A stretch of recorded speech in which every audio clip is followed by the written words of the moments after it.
जय भीम. चाटुगिरी करायची तर किती करायची. काही लोक चाटुगिरी करण्याचे ना एवढे बेफाम झालेले असतात की त्यांना भान राहत नाही आपण काय बोलतोय, काय करतोय, कुणासोबत आहोत, काय करत आहोत. यातलाच प्रकार काल झाला.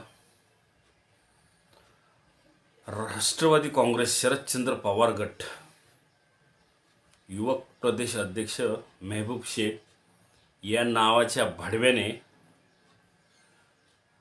बौद्ध समाजाला लहान म्हणून हिणवलं. त्याच्यावर कोणी एक शब्द बोलायला तयार नाही. तर त्या मेहबूब शेखला माझं सांगणं आहे, मेहबूब शेख चिल्लीची अवलाद, तुझी अक्कल ना तू तिकडेच पाजळ.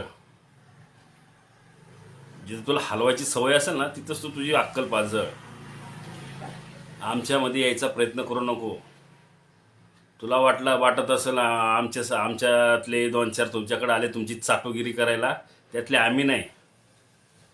जातीसाठी माती खाणारे माणसं आम्ही आहोत, हे लक्षात घे. पैशासाठी आणि कुठल्या पदासाठी मला स्टेज भेटावा याच्यासाठी चळवळ चालवणारे आम्ही नाहीत.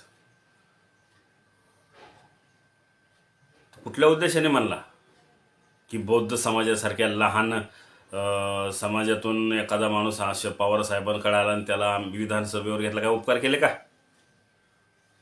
तुला आमदारकी घ्यायची असेल तर शरद पवारची चाटत बस. बौद्ध समाजाविषयी बोलायचा प्रयत्न करू नको.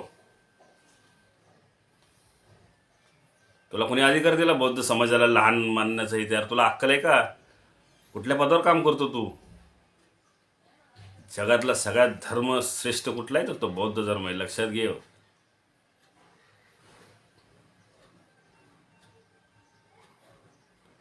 उगा आपलं काहीतरी खायला भेटेल बा.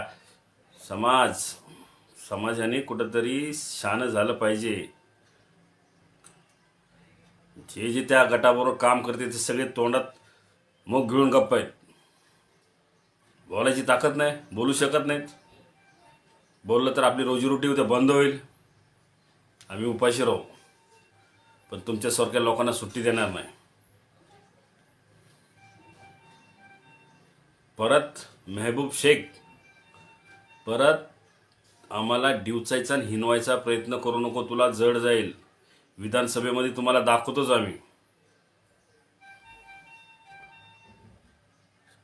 आणि शरद पवार साहेबांना मी विनंती आहे की असले जे आहेत ना बांडगुळ जातीभेद करणारे, पहिले ह्यांना हाकला.